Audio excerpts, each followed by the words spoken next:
What's up, people? It's Niche Girl 30 here, and this is my Smackdown review for May 18th. I'm gonna be real. The only thing that kind of is stuck in my head right now is not all the filler and other stuff like that. It's the intro, the beginning of the show, the main. Well, not really the main event, but it would be a main event for me because I'm still floored the fact that Johnny Ace happens to be almost 40. Really? I actually thought the guy was already in his 40s. I thought he was mid 40s, and to hear that he was almost 40 kind of blew me away. I'm not even a tweeter, but I was pretty much all over Twitter, just spouting out whoever could hear me. Are you sure that he's almost 40? I mean, I'm sorry, that just threw me for a loop. And as usual, CM Punk comes out there to save the day, to save the segment, or to make the segment more interesting. And yes, it was interesting. I actually liked the beginning segment. I actually liked the fact that they were actually setting up John Laurinaitis, and he's pretty much being set up to fail. This is a given.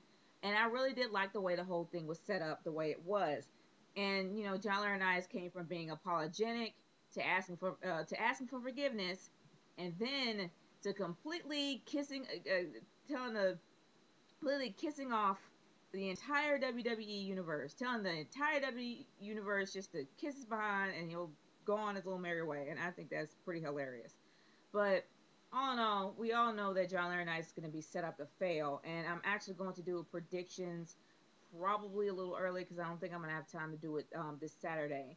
But I'm either going to do it this Saturday or maybe this Sunday. I'm not entirely sure. Or I'll probably do it tonight and then upload it right after this. But anyway, moving on from there, I was really excited to actually see the Booming Truth versus Young and O'Neal. I was excited because I love the fresh up and coming new tag team of O'Neal and Young, and I love the tag team champions, the Booming Truth. These guys literally, I mean, the Booming Truth to me is probably the best tag team holders at this point right now. Sure, Epico and Primo had it before, and I've already said this before, but they seem like real champions to me. And these guys have great chemistry in the ring. Their fighting styles are awesome. They really do keep you entertained. They're very fluid in their movements. They were on it, doggone it. And this was the match that I really want to see on a pay per view. But unfortunately, it wasn't. But hey, I am all about things that are free, and I don't mind seeing things for free on my TV. So I love this match. I have to say that I was very confused about the Daniel Bryan match that he had with Zack Ryder and Kane's match and CM Punk's match with Kane. The reason why I'm confused is because AJ is somewhere stuck in the middle here. She's still involved in the storyline. She's still involved in the whole Daniel Bryan saga. So where was she tonight? It would have made a lot of sense to me to have her come out during CM Punk's match when Daniel Bryan was sitting there as a commentator. It really would have kind of beefed up their feud a lot more. It really would have made it more entertaining for me. But unfortunately, they didn't. So I don't know. It all depends on what's gonna happen on the pay per view. Maybe she'll come out then. If they actually do it right, it would make sense that since she's a woman scoring, that she'll come out and screw Daniel Bryan. Not in a good way. But anyway, moving on from there. I was highly confused about what on earth they're going to be doing with Randy Orton.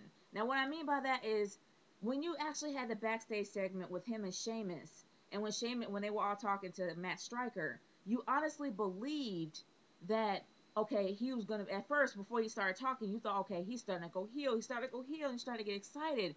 But it seems to me that they're trying to make him more of a frustrated face than an actual heel. I think they're still straddling that line. I think they're too afraid to actually go on with it. So they're still trying to keep it safe and keep it as a frustrated face. Him being frustrated from Sheamus bro kicking him in the head, and they're gonna leave it at that. I really do believe that it would be great for him to come a full fledged heel. But then when he actually reached the end of his little segment, the end of his little promo, it I never really got it because it seemed like, unlike me, you are a nice guy. That's a heel moment right there. That's what a heel would say. And then at the end, at the main event of the night, this is what bothered me the most. This feud has been beefed up for a while now. For possibly 3 weeks, this feud has been beefed up for a while. It's to the point where it was literally, you literally felt the tension coming from the TV. So why in the world would you have Sheamus beat Randy Orton 2 days before the pay-per-view? I mean, sure, it's a fatal four-way, but yes, he is in the fatal four-way. This is something that you want to look forward to. This is something you want to be interested in, intrigued in. But it seems to me that they really haven't done a lot of promotion with the other guys that are involved. They haven't done a lot of promotion with Chris Jericho, and they have done absolutely jack squat with Alberto Del Rio. And they beefed up this match so much that it seems to me this is going to spill over into the next pay-per-view. So you really don't want it to go over cleanly. You kind of want it to develop some kind of anticipation there, right? To kind of get people excited over the feud that's going to spill over into the next, right after Over the Limit, right? I mean, that makes sense. But then also I'm realizing that not only did they have no Diva segment, which is not really all that bad, and there was absolutely no AJ in it, which really didn't make any sense to me. They had a lot of filler, especially when it came to the Big Show being fired. Now, that's something that was on Raw, and Raw's already done their job when it comes to promoting Over the Limit. SmackDown hasn't, and that was the biggest issue that I had. This pay-per-view is in 2 days. You kind of want to do a recap of what you're going to do for the show, what you're going to do for your brand being at Over the Limit. They really haven't done any promotion for Over the Limit at all. I mean, they did last week, but it wasn't so much. Well, they did nothing this week, which is something that kind of blows my mind here. 2 days before the pay-per-view and you do nothing. I don't know, didn't get it. But either or, I have to say that I was really entertained with the SmackDown. I was really excited about the tag team match. Still am excited about the tag team match, and I'm hoping it goes over to another feud. The introduction was highly entertaining, especially with John Laurinaitis completely botching up his end, the end of his promo with just completely saying the word "you" wrong, but it was kind of cute. And then Damien Sandow finally showing his moves. Hopefully he is going to start a feud with Yoshitatsu. I'm hoping that he does because it would actually get him on the screen, and I would love to see that.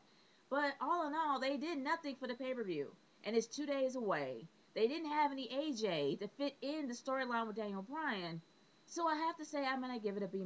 I was quite entertained, but they really did lack when it comes to actually promoting the pay-per-view. So that is my verdict, and I'm sticking to it. B-. It's the Nature Girl 30 signing off. Peace, later, and I'm going to give you my predictions later on. Peace out.